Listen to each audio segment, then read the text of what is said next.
In this tutorial, what we're going to do is take a look at how we can convert a flowchart into some nice GenieBASIC, which is a slightly better way of controlling your projects. And once you make some more sophisticated things, you'll need to be able to do this.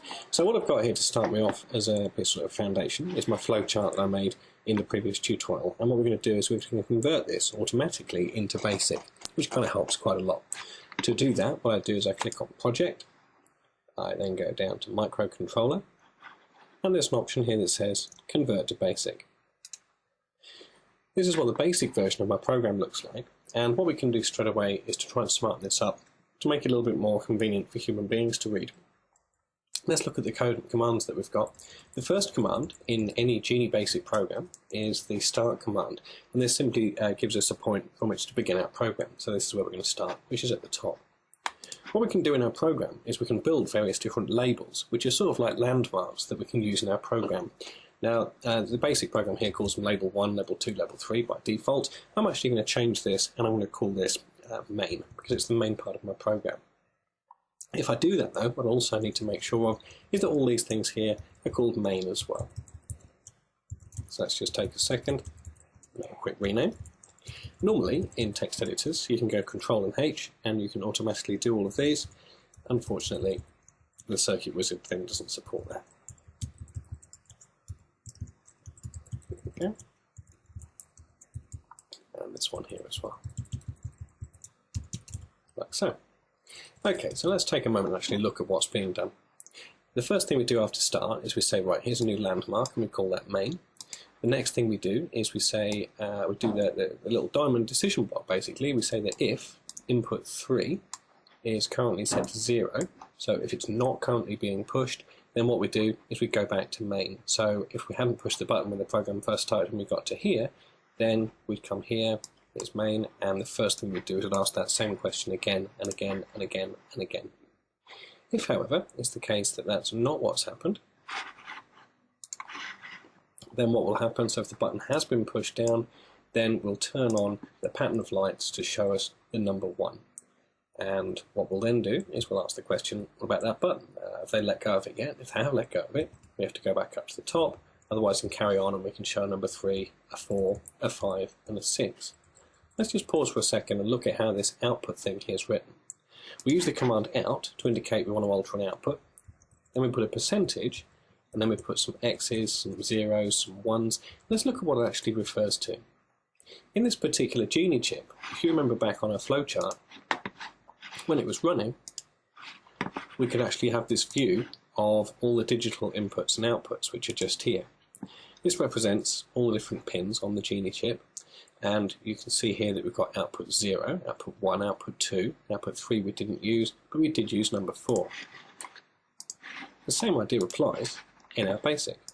This represents output number 0, output 1, output 2, output 3 we don't use, and that's output 4. We don't use 5, 6 and 7 either in this particular one. So if I just wanted to turn on output 0, I put a 1 there. If I just wanted to turn on output 1, I put a 1 there. If I wanted both 1 and 0, I set these 2's to 1's, and so on and so on and so on. And that's how it works. So what else can we do to smarten this up a little bit more? Most proper programmers tend to use indentation, and by that we mean all this space that we've got just here, and they're writing their programs to help them see what's going on. So while the GenieBASIC Wizard does a fairly good job, it's a little bit sort of unattractive in the way it sets out our code. So what we're going to try and do is to reduce how far in the page that sticks. And we can do that by highlighting all the text like I just did there with our mouse. I actually use the keyboard, but with the mouse, and holding down the Shift key and pushing the Tab key. The Tab key is the one that normally, if you're writing an essay, would indent the text at the start of a paragraph. So hold down Shift and push the Tab key, and that pulls back that text. Another thing that we can do, which is a slightly better way to write our code, is to smarten it up a little bit like this. We could actually say, if input 3 is 0, then, and we'll put this line here on the next line, indent that some more, because that's inside an if statement, and actually use this idea of else instead. This is a very powerful programming concept. Like this. Let's take a look at my reworded code that I've just done. I've said, if input 3 is 0, so if we haven't pushed the button, then we're going to go over to main and we're going to start the process all over again. If, on the other hand, input 3 is 1, because it's only 0 or 1, it can't be 2, 3 or 4. If it's anything else, then what we do is we show that number 1, and that's the end of that if statement. I could have multiple lines in here. I could put some extra commands in this section here, but as it happens, I'm only using 1. So we can actually reformat all that text, look a bit more presentable by doing that. And again, a professional programmer who wrote their own code from scratch would, if they were getting paid for anything to do it, would most certainly be expected to set their work out like this. So you can go through and you can do that. Let's look at one more idea we could do as well, because wouldn't it be really nice if we could have a sort of an animation to try and make the dice look like it's being rolled? If we actually made this in real life and we pushed this onto a Genie chip, then what you'd actually see is you'd just see all 7 little LEDs flicker on and off, and it wouldn't really look like anything. If we could make our own proper animation to sort of make it look like maybe the 2 dots that you get when you've got a 2 and the 2 dots that you've got when you're making a 4, if we could make those 2 alternate, that would look quite nice. And then we took a finger off, it could show us the number that we wanted. We could do something like that. Let's look at a way we can use small labels as well to try and smarten our code up a little bit more. What if, as well as that main label, what if I had a nice label for something called 1, and if we had a label for something called 2, 3, 4, 5, and 6, and I was able to use those. Let's look at how we can use this. We know that this here is the number 1, so I'm going to cut that code out. I'm going to paste that under here. We know that this bit here is what a 2 looks like. Put that in there. And while I'm at it, I'll just quickly do the 3 and the 4 as well.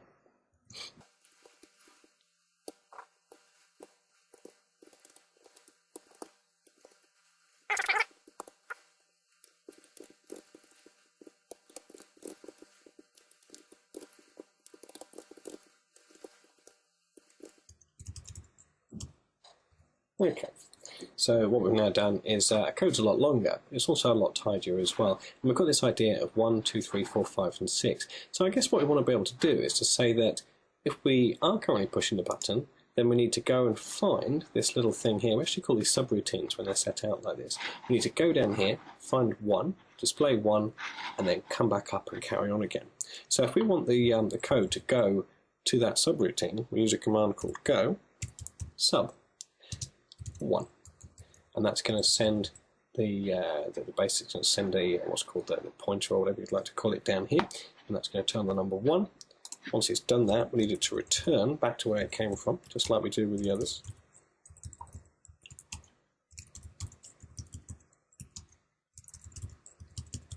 Like so. We need that to do that in all cases. So that's going to show us the number 1, and it's going to return back to where it came from, at which point it then carries on. So we're going to do this for all of our code. Go to 2.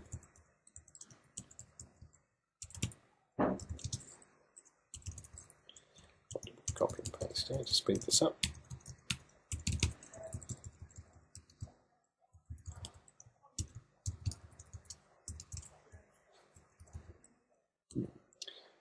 So we've got 1, 2, 3, 4, 5, spell it correctly, 6. 1, 2, 3, 4, 5, 6. Good. For some reason, it looks like I missed one just there. That's okay. So 1, 2, 3, 4, 5, and 6. And those are going to go 1, 2, 3, 4, 5, 6 and send us back. Let's have a quick run of our code just to make sure it still works, because we've made a lot of changes. So at the moment, you can see what's happening here. The code's just going to slow it down a little bit. A bit more than that. There we are. So it keeps coming back to main. The button hasn't been pushed down, so it keeps sending it back up to main up there and coming through. So let's push that button down and hold it down. So that's showing 1, showing 2, showing 3, showing 4, 5, and 6. And it goes back to the top again and repeats through. And as soon as I take my finger off that button, which I just did a second ago, I think I've upset it a bit now. Hang on, do it from here. Yeah, as soon as I take my finger off that button, it should stop on whichever one it was on before, And let's have a look what number I was on. That's the two dots, that's the 4, that's a 6. I've rolled a 6 just there. Look at those outputs, that looks pretty good.